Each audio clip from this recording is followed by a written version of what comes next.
함께하실 단편 소설은 나도 향의 벙어리 삼룡입니다.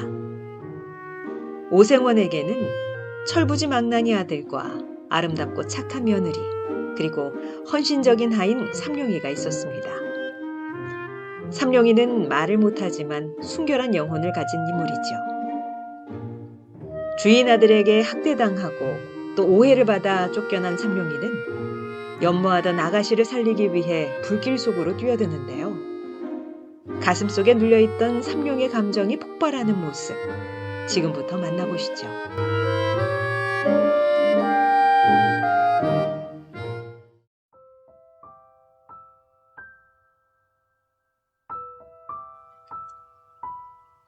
내가 10살이 될락말락한 때이니까 지금으로부터 14, 15년 전 일이다. 지금은 그곳을 청엽정이라 부르지만 그때는 연화봉이라고 이름하였다. 즉 남대문에서 바로 내려다보면은 오정포가 놓여있는 산등성이가 있으니 그 산등성이 이쪽이 연화봉이요, 그 세에 있는 동네가 역시 연화봉이다. 지금은 그곳에 빈민굴이라고 할 수밖에 없이 지저분한 촌락이 생기고 노동자들밖에 살지 않는 곳이 되어버렸으나 그때에는 자기네 딴은 행세한다는 사람들이 있었다. 집이라고는 10여 호밖에 있지 않았고 그곳에 사는 사람들은 대개 과목밭을 하고 또는 채소를 심거나 아니면 콩나물을 길러서 생활을 하여 갔었다. 여기에 그중 큰 과목밭을 갖고 그중 여유 있는 생활을 하여 가는 사람이 하나 있었는데 그의 이름은 잊어버렸으나 동네 사람들이 부르기를 오생원이라고 불렀다. 얼굴이 동탕하고 목소리가 마치 여름에 버드나무에 앉아서 길게 목 느려 우는 매미소리같이 저르렁저르렁 하였다. 그는 몹시 부지런한 중년 늙은이로 아침이면 새벽 일찍이 일어나서 앞뒤로 뒷짐을 지고 돌아다니며 집안일을 보살피는데 그 동네에는 그가 마치 시계와 같아서 그가 일어나는 때가 동네 사람이 일어나는 때였다. 만일 그가 아침에 돌아다니며 잔소리를 하지 않으면 동네 사람들이 이상하여 그의 집으로 가보면 그는 반드시 몸이 불편하여 누웠었다. 그러나 그와 같은 때는 1년 360일에 한 번 있기가 어려운 일이요, 이태나 3년에 한 번 있거나 말거나 하였다.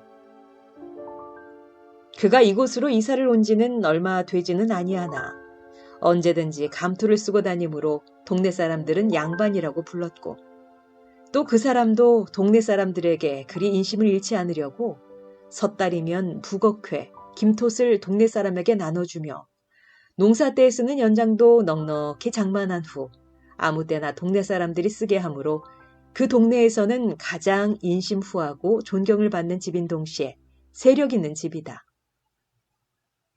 그 집에는 삼룡이란 벙어리 하인 하나가 있으니 키가 본시 크지 못하여 땅딸보로 되었고 고개가 빼지 못하여 몸뚱이에 대강이를 갖다가 붙인 것 같다.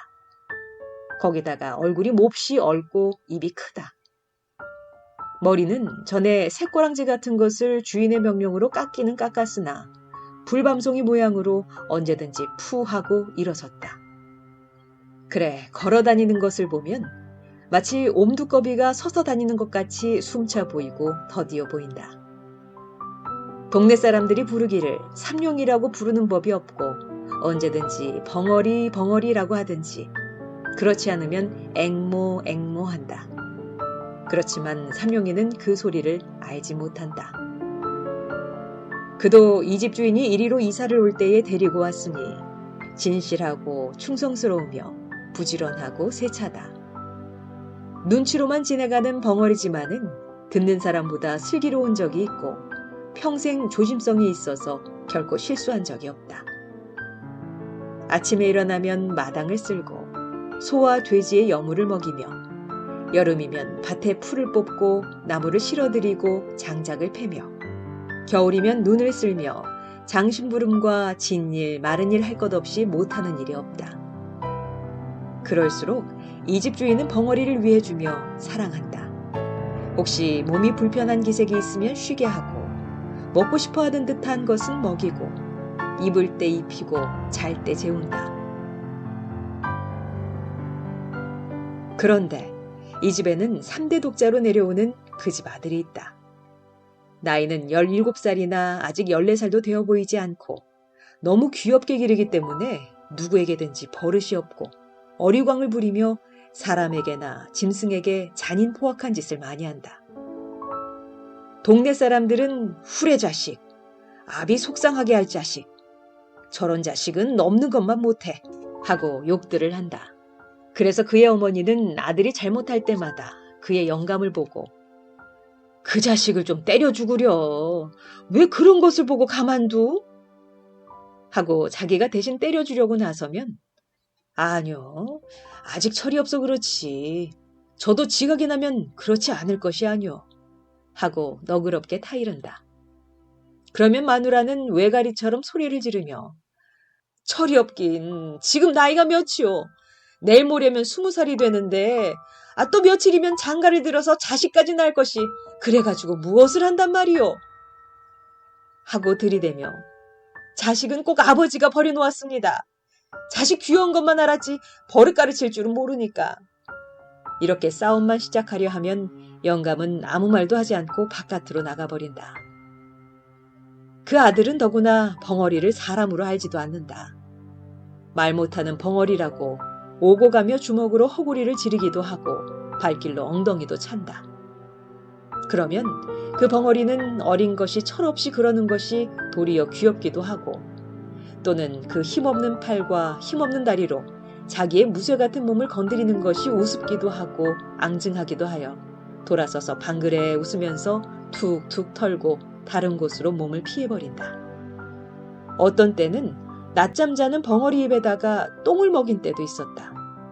또 어떤 때에는 자는 벙어리 2팔 2다리를 살며시 동여매고 손가락과 발가락 사이에 화승불을 붙여놓아 질겁하고 일어나다가 발버둥질을 하고 죽으려는 사람처럼 괴로워하는 것을 보고 기뻐하였다. 이러할 때마다 벙어리의 가슴에는 비분한 마음이 꽉 들어찼다. 그러나 그는 주인의 아들을 원망하는 것보다도 자기가 병신인 것을 원망하였으며 주인의 아들을 저주한다는 것보다 이 세상을 저주하였다. 그러나 그는 결코 눈물을 흘리지 않았다. 그의 눈물은 나오려 할 때 아주 말라붙어 버린 샘물과 같이 나오려 하나 나오지를 아니하였다. 그는 주인의 집을 버릴 줄 모르는 개 모양으로 자기가 있어야 할 곳은 여기밖에 없고 자기가 믿을 것도 여기 있는 사람들밖에 없을 줄 알았다. 여기서 살다가 여기서 죽는 것이 자기의 운명인 줄밖에 알지 못하였다. 자기의 주인 아들이 때리고 지르고 꼬집어 뜯고 모든 방법으로 학대할지라도 그것이 자기에게 의뢰 있을 줄밖에 알지 못하였다. 아픈 것도 그 아픈 것이 의뢰 자기에게 돌아올 것이요. 쓰린 것도 자기가 받지 않아서는 안 될 것으로 알았다. 그는 이 마땅히 자기가 받아야 할 것을 어떻게 해야 면할까 하는 생각을 한 번도 하여본 일이 없었다. 그가 이 집에서 떠나가려거나 또는 그의 생활 환경에서 벗어나려는 생각은 한 번도 해보지 못하였다 할지라도 그는 언제든지 그 주인 아들이 자기를 학대하고 또는 자기를 못살게 굴 때 그는 자기의 주먹과 또는 자기의 힘을 생각하여 보았다. 주인 아들이 자기를 때릴 때 그는 주인 아들 하나쯤은 넉넉히 제지할 힘이 있는 것을 알았다. 어떠한 때는 아픔과 쓰림이 자기의 몸으로 스며들 때면 그의 주먹은 떨리면서 어린 주인의 몸을 치려 하다가는 그것을 무서운 고통과 함께 꽉 참았다. 그는 속으로 아니다. 그는 나의 주인의 아들이다. 그는 나의 어린 주인이다. 하고 꾹 참았다. 그리고는 그것을 얼핏 잊어버렸다. 그러다가도 동네집 아이들과 혹시 장난을 하다가 주인 아들이 울고 들어올 때에는 그는 황소같이 날뛰면서 주인을 위하여 싸웠다. 그래서 동네에서도 어린애들이나 장난꾼들이 벙어리를 무서워하여 감히 덤비지를 못하였다.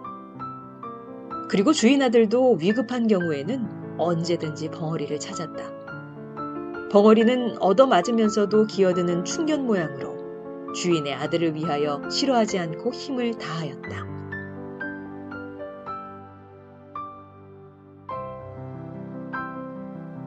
벙어리가 23살이 될 때까지 그는 물론 이성과 접촉할 기회가 없었다. 동네의 처녀들이 저를 벙어리 벙어리 하며 괴상한 손짓과 몸짓으로 놀려먹음을 받을 적에 분하고 곤란한 중에도 느긋한 즐거움을 느끼어 본 일은 있었으나 그가 결코 사랑으로서 어떠한 여자를 대해본 일은 없었다.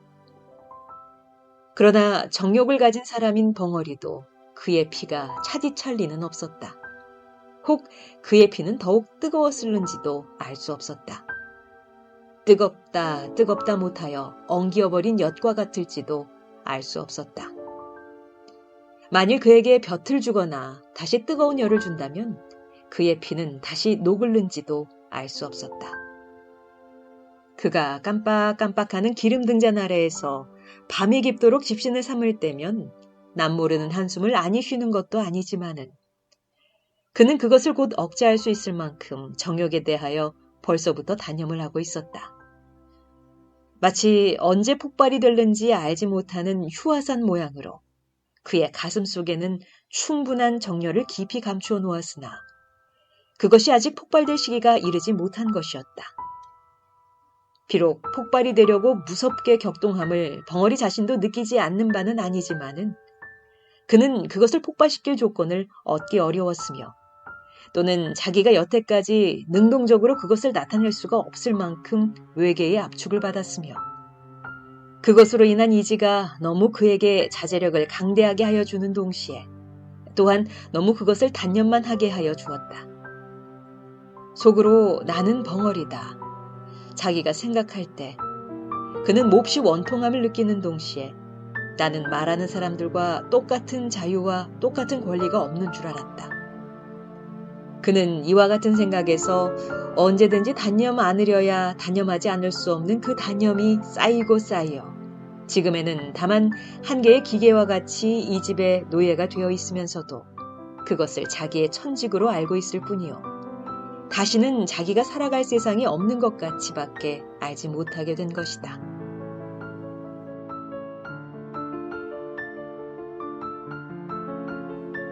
그해 가을이다. 주인의 아들이 장가를 들었다. 색시는 신랑보다 2살 위인 19살이다. 주인이 본시 자기가 언제든지 문벌이 얕은 것을 한탄하여 신부를 구할 때의 첫째 조건이 문벌이 높아야 할 것이었다. 그러나 문벌이 있는 집에서는 그리 쉽게 색시를 내놓을 리가 없었다.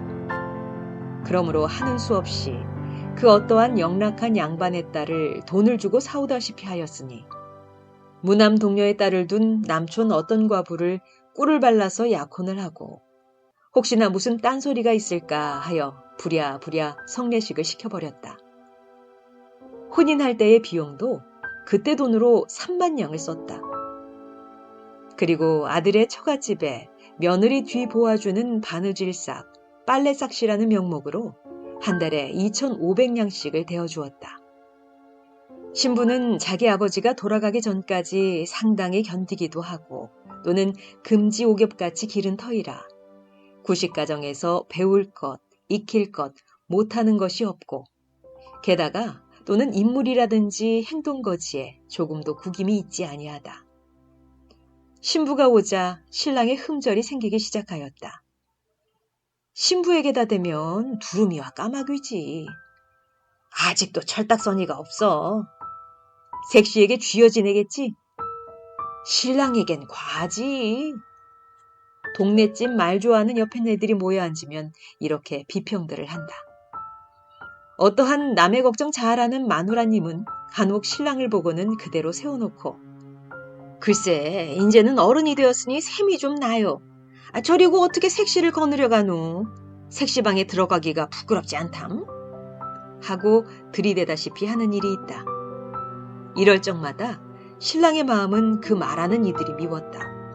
일부러 자기를 부끄럽게 하려고 하는 것 같아서 그 후에 그를 만나면 말도 안 하고 인사도 하지 아니한다. 또 그의 고모되는 이가 와서 자기 조카를 보고 인제는 어른이야. 너도 그만하면 지각이 날 때가 되지 않았니? 내 처가 부끄럽지 아니하냐? 하고 타이를 적마다 그의 마음은 그 말하는 사람이 부끄럽다는 것보다도 자기를 이렇게 하게 한 자기 아내가 더욱 밉살머리스러웠다. 여편 내가 다 무엇이냐? 저 빌어먹으려니 들어오더니 나를 이렇게 못살게들 굴지.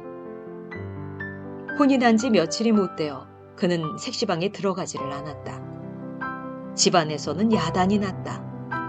마치 돼지나 말새끼를 혼례시키려는 것 같이 신랑을 색시방으로 집어넣으려 하나 막무가내였다. 그럴 때마다 신랑은 손에 닥치는 대로 집어 때려서 자기의 외사촌 누이의 이마를 뚫어서 피까지 나게 한 일이 있었다. 집안 식구들이 하는 수가 없어 맨 나중에는 아버지에게 밀었다. 그러나 그것도 소용이 없을 뿐더러 풍파를 더 일으키게 하였다. 아버지께 꾸중을 듣고 들어와서는 다짜고짜로 신부의 머리채를 쥐어잡아 마루 한복판에 태지를 쳤다. 그리고는 인연, 네 집으로 가거라. 보기 싫다. 내 눈앞에는 보이지도 마라. 하였다. 밥상을 가져오면 그 밥상이 마당 한복판에서 제주를 넘고 옷을 가져오면 그 옷이 쓰레기통으로 나간다. 이리하여 색시는 시집 오던 날부터 팔자 한탄을 하고서 날마다 밤마다 우는 사람이 되었다. 울면 요사스럽다고 때린다. 또 말이 없으면 빙축 맞다고 친다. 이리하여 그 집에는 평화스러운 날이 하루도 없었다. 이것을 날마다 보는 사람 가운데 알 수 없는 의욕을 품게 된 사람이 하나 있으니 그는 곧 벙어리 삼룡이었다. 그렇게 예쁘고 유순하고 그렇게 얌전한 벙어리의 눈으로 보아서는 감히 손도 대지 못할 만큼 선녀 같은 색시를 때리는 것은 자기의 생각으로는 도저히 풀 수 없는 의심이었다. 보기에도 황홀하고 건들기도 황홀할 만큼 숭고한 여자를 그렇게 하대한다는 것은 너무나 세상에 있지 못할 일이다. 자기는 주인 세서방에게 개나 돼지같이 얻어맞는 것이 마땅한 이상으로 마땅하지만은 선녀와 짐승의 차가 있는 색시와 자기가 똑같이 얻어맞는 것은 너무 무서운 일이다. 어린 주인이 천벌이나 받지 않을까 두렵기까지 하였다. 어떠한 달밤, 사면은 고요적막하고 별들은 드문드문 눈들만 깜빡이며 반달이 공중에 뚜렷이 달려있어 수은으로 세상을 깨끗하게 닦아낸 듯이 청명한데 삼룡이는 검둥개 등을 쓰다듬으며 바깥마당 멍석 위에 비스시 드러누워 하늘을 쳐다보며 생각하여 보았다. 주인 색시를 생각하면 공중에 있는 달보다도 더 곱고 별들보다도 더 깨끗하였다. 주인 색시를 생각하면 달이 보이고 별이 보이었다. 삼라만상을 씻어내는 은빛보다도 더 흰 달이나 별의 광채보다도 그의 마음이 아름답고 부드러운 듯 하였다. 마치 달이나 별이 땅에 떨어져 주인 새아씨가 된 것도 같고 주인 새아씨가 하늘에 올라가면 달이 되고 별이 될 것 같았다. 더구나 자기를 어린 주인이 때리고 꼬집을 때 감히 입 벌려 말은 하지 못하나 치근하고 불쌍히 여기는 정이 그의 두 눈에 나타나는 것을 다시 생각할 때 그는 부들부들한 개 등을 어루만지면서 감격을 느꼈다. 개는 꼬리를 치며 자기를 귀여워하는 줄 알고 벙어리에 손을 핥았다. 삼룡이의 마음은 주인 아씨를 동정하는 마음으로 가득 찼다. 또는 그를 위하여서는 자기의 목숨이라도 아끼지 않겠다는 의분에 넘치었다. 그것은 마치 살구를 보면 입속에 침이 도는 것 같이 본능적으로 느껴지는 감정이었다.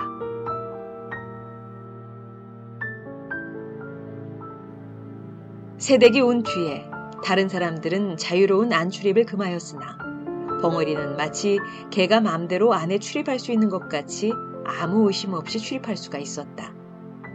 하루는 어린 주인이 먹지 않던 술이 잔뜩 취하여 무지한 놈에게 맞아서 길에 자빠진 것을 업어다가 안으로 들여다 누인 일이 있었다. 그때에 아무도 안에 있지 않고 다만 새색시 혼자 방에서 바느질을 하고 있다가 이 꼴을 보고 벙어리의 충성된 마음이 고마워서 그 후에 쓰던 비단 헝겊 조각으로 부시쌈지 하나를 만들어준 일이 있었다. 이것이 새서방님의 눈에 띄었다.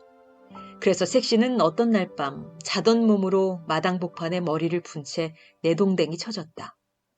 그리고 온몸에 피가 맺히도록 얻어맞았다. 이것을 본 벙어리는 또다시 의분의 마음이 뻗쳐 올라왔다. 그래서 미친 사자와 같이 뛰어들어가 새 서방님을 내어던지고 새색시를 둘러매었다. 그리고 나는 수리와 같이 밭갓사랑 주인 영감 있는 곳으로 뛰어가 그 앞에 내려놓고 손짓과 몸짓을 10번, 20번 거푸하며 하소연하였다. 그 이튿날 아침에 그는 주인 새서방님에게 물구레로 얼굴을 몹시 얻어맞아서 한쪽 뺨이 눈을 얼러서 피가 나고 주먹같이 부었다. 그 때릴 적에 새서방의 입에서 나오는 말은 이 흉측한 벙어리 같으니 내 옆편내를 건드려? 하고 부시쌈지를 빼앗아 갈갈이 찢어서 뒷간에 던졌다. 그러고 이놈아, 인제는 주인도 몰라보고 막 친다. 이런 것은 죽여야 해. 하고 채찍으로 그의 뒷덜미를 갈겨서 그 자리에 쓰러지게 하였다. 벙어리는 다만 두 손으로 빌 뿐이었다. 말도 못하고 고개를 몇백 번 코가 땅에 닿도록 그저 용서해달라고 빌기만 하였다. 그러나 그의 가슴에는 비로소 숨겨있던 정의감이 머리를 들기 시작하였다. 그는 아픈 것을 참아가면서도 북받치는 분노를 억제하였다. 그때부터 벙어리는 안방에 들어가지 못하였다. 이 들어가지 못하는 것이 더욱 벙어리로 하여금 궁금증이 나게 하였다. 그 궁금증이라는 것이 묘하게 빛이 변하여 주인 아씨를 배웁고 싶은 심정으로 변하였다. 배웁지 못함으로 가슴이 타올랐다. 몹시 애상의 정서가 그의 가슴을 저리게 하였다. 한 번이라도 아씨를 배울 수가 있으면 하는 마음이 나더니 그의 마음의 넋은 느끼기를 시작하였다. 센티멘털한 가운데에서 느끼는 그 무슨 정서는 그에게 생명 같은 희열을 주었다. 그것과 자기의 목숨이라도 바꿀 수 있을 것 같았다. 어떤 때는 그대로 대강이로 담을 뚫고 들어가고 싶도록 주인 아씨를 배웁고 싶은 것을 꼭 참을 때도 있었다. 그 후부터는 밥을 잘 먹을 수가 없었다. 일도 손에 잡히지 않았다. 틈만 있으면 안으로만 들어가고 싶었다. 주인이 전보다 많이 밥과 음식을 주고 더 편하게 하여 주었으나 그것이 싫었다. 그는 밤에 잠을 자지 않고 집 가장자리를 돌아다녔다.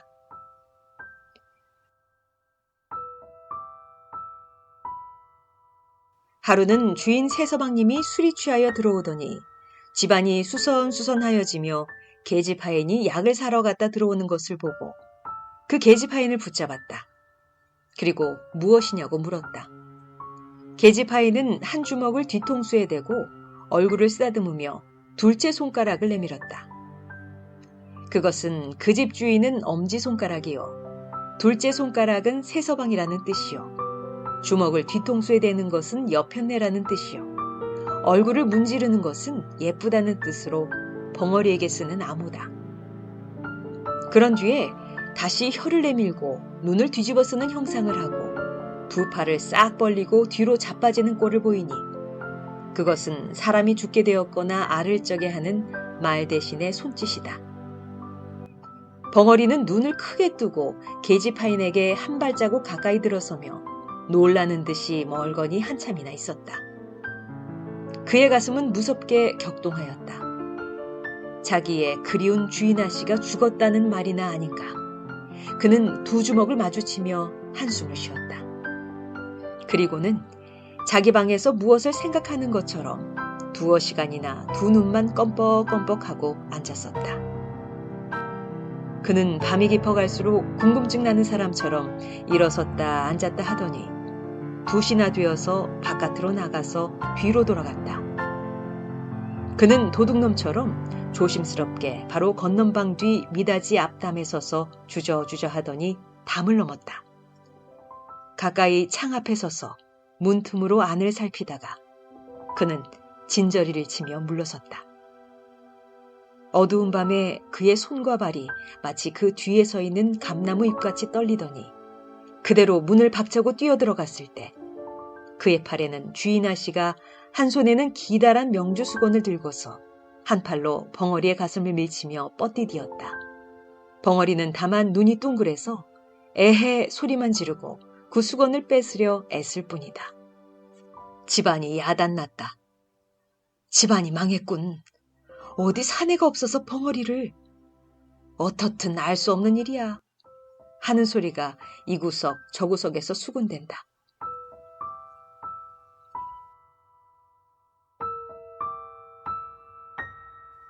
그 이튿날 아침에 벙어리는 온몸이 짓이긴 것이 되어 마당에 거꾸러져 입에서 피를 토하며 신음하고 있었다. 그 곁에서는 새서방이 쇠줄 몽둥이를 들고서 문초를 한다. 이놈! 하고는 음란한 흉내는 모조리 하여가며 걷는 방을 가리킨다. 그러나 벙어리는 손을 내저을 뿐이다. 또 몽둥이에는 살점이 묻어나왔다. 그리고 피가 흘렀다. 벙어리는 타들어가는 목으로 소리도 못 내며 고개만 내젓는다. 그는 피를 토하며 거꾸러지며 이마를 땅에 비비며 고개를 내흔든다. 땅에는 피가 스며든다. 새서방은 채찍 끝에 남뭉치를 달아서 가슴을 훔쳐갈겼다가 힘껏 잡아 뽑았다. 벙어리는 그대로 거꾸러지며 말이 없었다. 새서방은 그래도 시원치 못하였다. 그는 어제 벙어리가 새로 갈아놓은 낫을 들고 달려왔다. 그는 그 시퍼렇게 날선 낫을 번쩍 들었다. 그래서 벙어리를 찌르려 할 때 벙어리는 한 팔로 그것을 받았고 집안 사람들은 달려들었다. 벙어리는 낫을 뿌리쳐 저리로 내던졌다. 주인은 집안이 망하였다고 사랑에 누워서 모든 일을 들은 채 만 채 문을 닫고 나오지를 아니하며 집안에서는 색시를 쫓는다고 야단이다. 그날 저녁에 벙어리는 다시 끌려 나왔다. 그때에는 주인 새서방이 그의 입던 옷과 신짝을 주며 눈을 부릅뜨고 손을 멀리 가리키며 가! 이제는 우리 집에 있지 못한다! 하였다. 이 소리를 듣는 벙어리는 기가 막혔다. 그에게는 이 집 외에 다른 집이 없다. 살 곳이 없었다. 자기는 언제든지 이 집에서 살고 이 집에서 죽을 줄밖에 몰랐다. 그는 새서방님의 다리를 껴안고 애걸하였다. 말도 못하는 것을 몸짓과 표정으로 간곡한 뜻을 표하였다. 그러나 새서방님은 발길로 지르고 사람을 불렀다. 이놈을 좀 내쫓아라! 벙어리가 죽은 개 모양으로 끌려나갔다. 그리고 대갈배기를 개천 구석에 들이박히면서 나가 곤드라졌다가 일어서서 다시 들어오려 할 때에는 벌써 문이 닫혀 있었다. 그는 문을 두드렸다. 그의 마음으로는 주인 영감을 찾았으나 부를 수가 없었다. 그가 날마다 열고 날마다 닫던 문이 자기가 지금 열려 하나 자기를 내어 쫓고 열리지를 않는다.